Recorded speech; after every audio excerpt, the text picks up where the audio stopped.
Welcome, ladies and gentlemen. The ugly politics is still rising up in our country.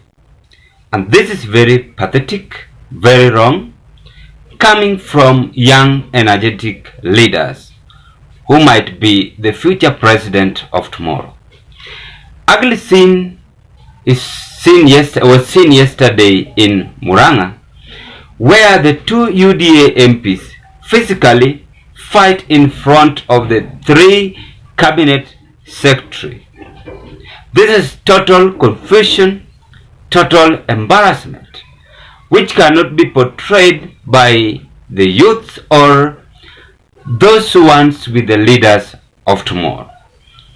The reason why I'm saying this is because even Betty Maina, how she was speaking was a very mannerless speech, very awkward speech, and it was a lethal conversation in that move. The clip that I'm going to display to you, ladies and gentlemen, is going to form the basis of our analysis. This is how things went in Muranga, where they were having a government function to empower women, to empower youth, but at the end it's all turned into a wild movement, which even if you are there, you couldn't expect this. So let's take a look and see whatever was taking place in Muranga.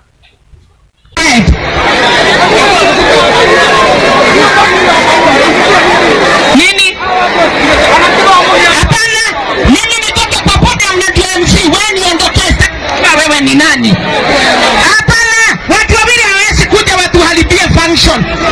Watu wawili hawawezi kuja watuharibie function. Kwani wewe umekuja na wao? Wewe umekuja na wao. Function ilikuwa sawa bila wao. Twende kazi. Uweke koma.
That is how it all went.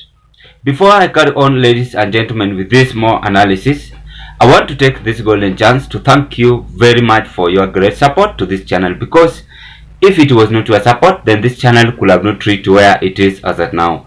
Thank you to the new subscribers. Thank you for your like. Thank you for your comment, as you border the same boat with the members. And if this might be your first time watching me at Zan Kenya TV YouTube channel, I request you kindly do me a favor, take a 1 second and click that subscription button and subscribe to our channel. After you subscribe to our channel, like this video. When you like this video, it helps us to interact with the YouTube community, and it's a kind of job offer you are offering to this channel. Meanwhile, let's proceed. What can you say on this ugly scene? This is a very total embarrassment. If it was ODM, they could have been tear gassed. That is my first observation. Some could have been arrested, but because they are coming from UDA, their commander of defense forces, the president, cannot allow this to happen. But I prefer these people who created chaos should be arrested with immediate effect. Those who planned this mannerless behavior should be arrested. Because how can you have a government function where the CS, the three of them, working under Kenya Kwanza administration, just watching the war, just watching the chaos, yet somebody somewhere at the coastal region will wish to portray the character of Betty Maina. Somebody somewhere at in western Kenya will wish to say, I will be so and so. The kijana, the MP of Madeira who was there, a young man, was seen even on a live camera also issuing a word of threat. They went to an extent of even humiliating each other, abusing each other, some even pretending to sing song verses, but it couldn't work. The ground there was hostile and the people were totally confused. Even the police officers were having difficult time to create peace among themselves. So we want to analyze what might be the secret of this chaotic violence in Muranga. Number one, the people themselves are now rejecting the leaders because of their behaviors. It has reached to an extent of even be it the governor, be it the cabinet secretary, when you speak or when you address the people in public, they won't listen to you. Reason behind this is because you've failed them, you've no longer have interest to deliver promises to them. A few days ago, I analyzed the info track where the country is headed to. And I said last year it was 53%. This year it is 58%. Trust me, it is going to grow or to boost up to 65 or 70%. Because Kenyans are no longer having interest on this government. But what can be done for us to retain back on normal issues, on normal situation? Number one, the leaders themselves from UDA or from the opposition must come out in good terms with the resident in the country to ensure that they are listening to each other, they can solve the problem they are in, and again, they must also humble themselves. What I normally say, and I will repeat, is that there is no permanent leadership. Whatever you do, you must do it with zeal and zest to your people. Do we recall the late Professor Magoha on what he did to the educational sector? And in fact, his speech is still being remembered up to now. Do you recall Dr. Fred Matiang'i, who was the current Interior Cabinet Secretary? Even he worked on two sectors of CS, education and security. But he worked marvelous. In fact, Kenyans are still rallying behind Fred Matiang'i. But what are these now we are seeing from the Cabinet Secretary in Kenya Kwanza administration? The CS who are there are cartels. They no longer have interest on working for Kenyans. When you look at their history, when you look at their track record, they have never worked and deliver best promises since we got independence. So that is why these people are getting it difficult even to deliver promises, even to stop violence among themselves.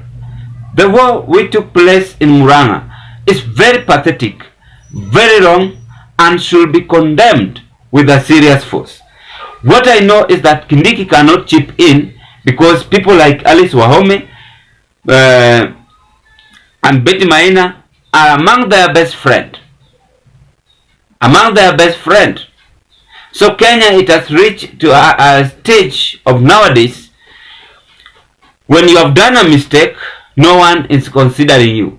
They only fight the right people in the society we have.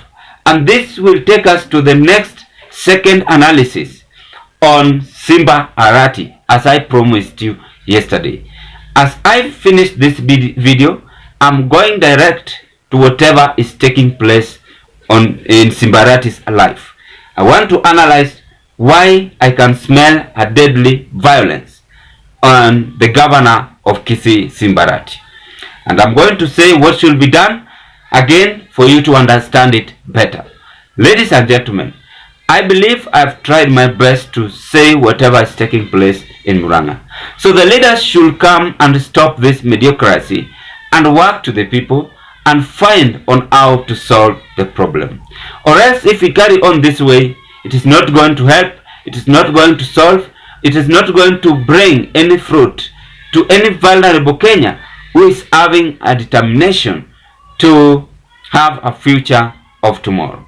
This marks the end of our analysis, but before I end it, ladies and gentlemen, allow me to take this golden chance to remind you kindly, give this video a thumb of like, watch it, share, and give us your opinion at the comment section below. Bye bye, as you hope to meet on another analysis. Thank you very much.